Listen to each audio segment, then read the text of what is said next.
کہ کون کہتا ہے کہ آسمان میں سوراخ نہیں ہو سکتا؟ کون کہتا ہے کہ آسمان میں سوراخ نہیں ہو سکتا؟ ایک پتھر تو طبیعت سے اچھالو یارو. تبسم لے کر اپنے خیالات کا اظہار کریں گے اردو میں. ہم اپنی جان کے دشمن کو اپنی جان کہتے ہیں. ہم اپنی جان کے دشمن کو اپنی جان کہتے ہیں. محبت کی اسی مٹی کو ملک ہندوستان کہتے ہیں. ملک ہندوستان. جب اپنا قافلہ اس عزم و یقین سے نکلے گا، جب اپنا قافلہ اس عزم و یقین سے نکلے گا، جہاں سے چاہیں گے راستہ وہیں سے نکلے گا. وطن کی ریت مجھے ایڑیاں رگڑنے دے، مجھے یقین ہے کہ چشمہ یہیں سے نکلے گا، کہ چشمہ یہیں سے نکلے گا.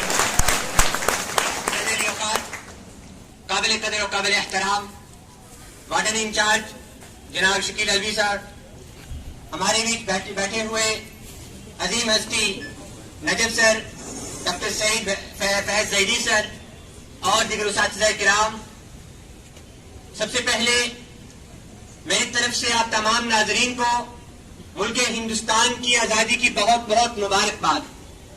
یہ وہی آزادی کا دن ہے کہ جس کو حاصل کرنے کے لیے ہمارے آبا و اجداد نے بہت سی مشکلات اور مصائب کا سامنا کیا. یہ وہی آزادی کا دن تھا کہ جس کو حاصل کرنے کے لیے ہمارے آبا و اجداد نے بہت سی قربانیوں کو پیش کیا. یہ وہی آزادی کا دن ہے کہ جس کو حاصل کرنے کے لیے مہاتما گاندھی نے خود کو بھوک سے دوچار کیا تھا.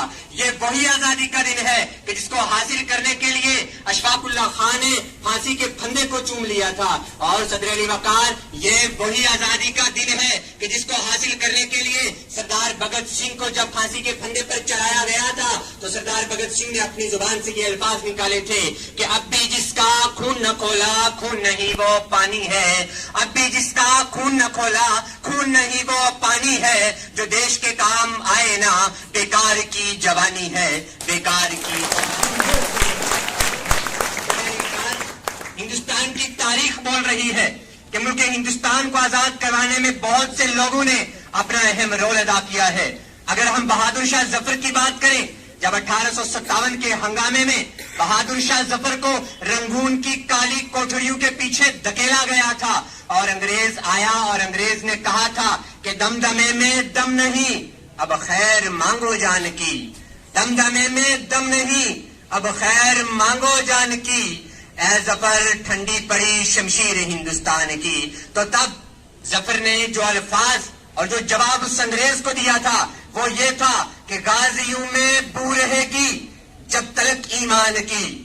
غازیوں میں بو رہے گی جب تلک ایمان کی. تخت لندن تک چلے گی تیغ ہندوستان کی. تخت لندن.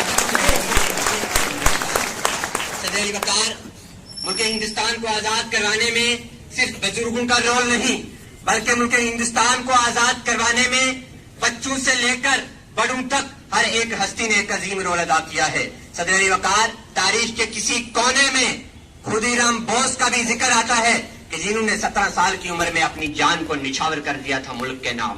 صدر علی وقار، آج آپ کو ہر طرف سے آزادی کی مبارکباد پیش کی جا رہی ہے اور دیش بھکتی کا ثبوت دیا جا رہا ہے، لیکن حقیقت میں اصل دیش بھکتی وہ ہے کہ جب ایک کسان تپتی ہوئی دھوپ کے نیچے پورے ملک ہندوستان کے لیے اناج کو پیدا کرتا ہے.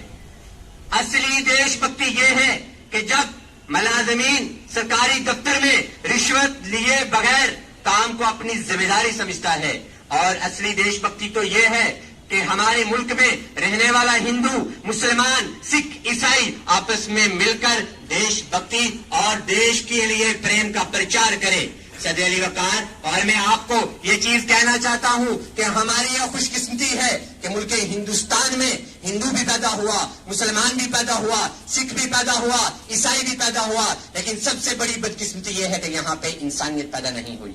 اگر یہاں پر تمام مذاہب کو بھول کے یہاں پر اگر امن کا پرچار ہونے لگا تو ہمارا جو ملک ہے وہ سج جائے گا، سور جائے گا اور اس کا جو ڈنکا ہے وہ ودیش تک گونجے گا. اور آخر پر میں آپ تمام ناظرین کے سامنے چند اشعار پڑھ کے آپ سے اجازت چاہوں گا کہ ایک دوسرے کا ہم سبھی سمان کریں گے.